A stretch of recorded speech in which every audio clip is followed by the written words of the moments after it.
Hi guys, তোমরা কেমন আছো? আজকে চলে এসেছি আমার পুরোনো বাড়িতে। আমাদের পুজো, ঠিক আছে, আমার বাবাই পুজোটা করে। তো এই পৌষ সংক্রান্তির দিন হয় পুজোটা, আমাদের পুরোনো গ্রামের বাড়িতে হয়, ঠিক আছে। মা কালী পুজো আর বুড়িমা পুজো। বুড়িমা হচ্ছে দুর্গার আর একটা রূপ। তো আমাদের ঠাকুর খুব জাগ্রত, আমাদের মা খুবই জাগ্রত। সবাই প্রতি বছর কিছু না কিছু মানত করে, তা পূরণ হয়, যে যা সামর্থ্য অনুযায়ী মানত পূরণ করে যায়।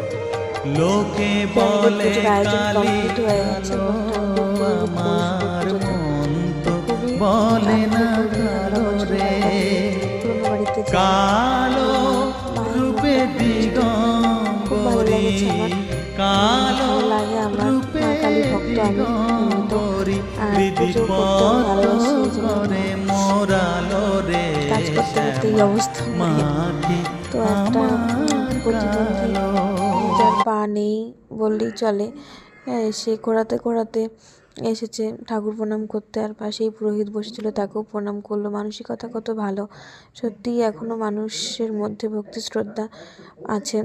তো রাস্তা দিয়ে যাচ্ছিল, সে পুজো হচ্ছে দেখে নেবে, নিজের গাড়ি থেকে নিজে নেবে, হামাগুড়ি দিতে দিতে এসে ঠাকুর প্রণাম করে গেল। আর এখানে খিচুড়ি হচ্ছে, খিচুড়িটা অনেক পাতলা হয়েছে। আমি আবার জিজ্ঞেস করছিলাম যে জমে যাবে তো? বলছে হ্যাঁ জমে যাবে, তো ঠান্ডায় জমে যাবে। এই যে সবাই আসছে, একে একে বাটা দিয়ে যাচ্ছে আর প্রণাম করে যাচ্ছে, যে খিচুড়ি হয়ে গেছে।